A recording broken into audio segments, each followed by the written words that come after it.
Welcome back, chess fans. In this video, how to win with black against the London system. Everybody and their little sister plays 1d4 and bishop f4, trying to go in their pet system and win quickly and easily with white. And I have a secret system here, and let me reveal it. This is the position you're aiming with black. A super nice system that white will not be aware of, and you have many ideas from the black side. So here we go. Bishop f4, logical. So how you develop here? e6, and you do b6. Knight f3, logical. Bishop b7. White likes to play the bishop on d2, d6, and h3. This is logical because the bishop here will retreat to h2. A lot of London system players like to play that system. Knight bd7, and this is the setup. Your pawn is on d6, you haven't pushed it here. This way, that bishop over there has a lot of potential on the long diagonal. Finally, your bishop here has to be developed. You can either play bishop e7 or g6 and bishop g7. I'm gonna show you the two variations right now. So in a game played by Borik with black, a4 was played. e6, bishop e7, bishop e7. So the bishop here face each other. White castle, and now the attack begins. h6, bishop h2, g5. You can see with rook g8, h5, g4, and that bishop, black is starting the attack. I won't go into the game in details, but you can see here the H file is open, and this is very, very strong with black.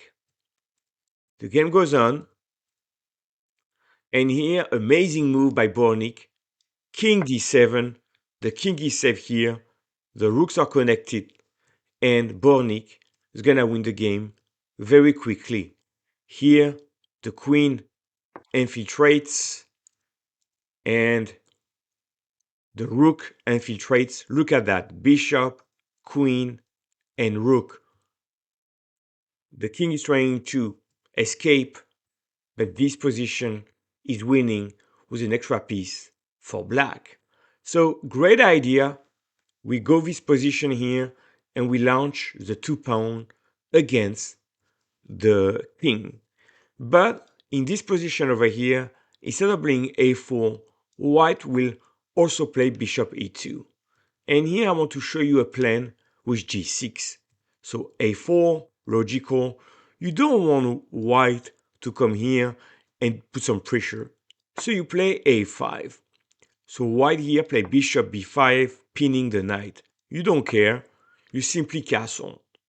So over here you have the two bishops. That bishop over here.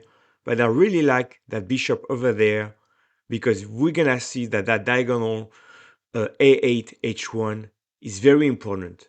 So here, the logical plan for white is to push e4.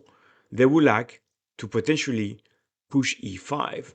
So you do knight h5, bishop h2, and here, a great idea, bishop h6. The bishop can take over here or can go to the f4 square. Let's see how the action develops.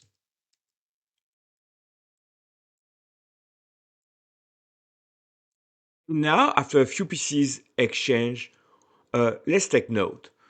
That bishop on h2 is attacking here, but we defend with c7. So that's not a big deal.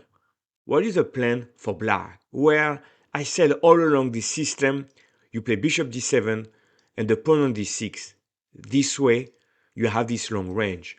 So now you play king h8.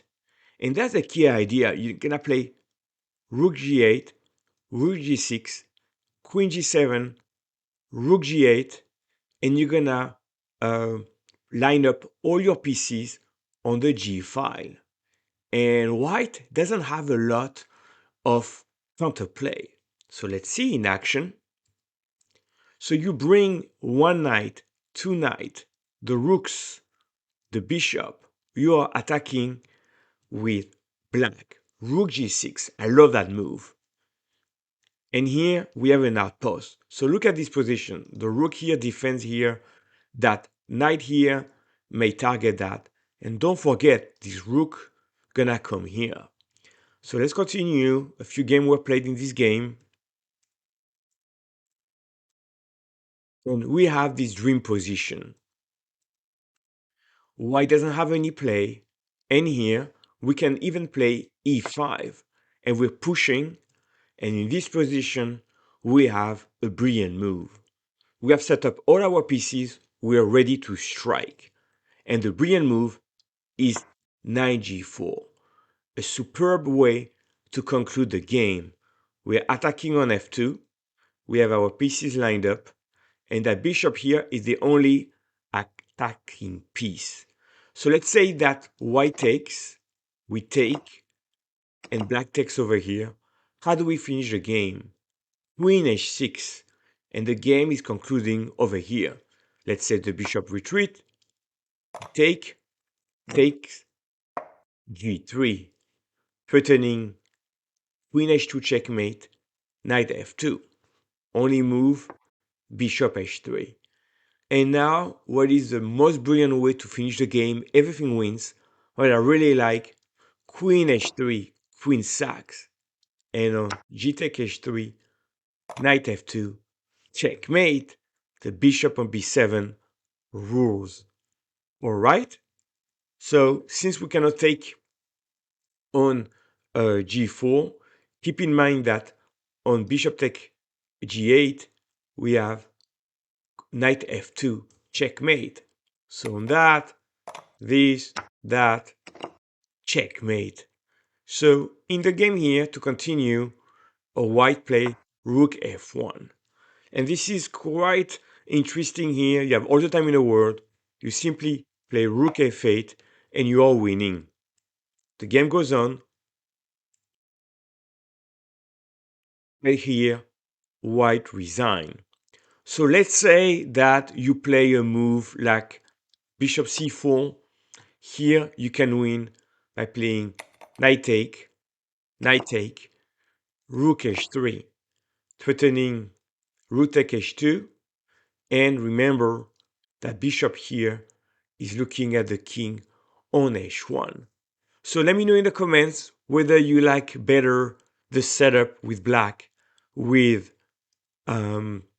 bishop g7 and then bishop h6.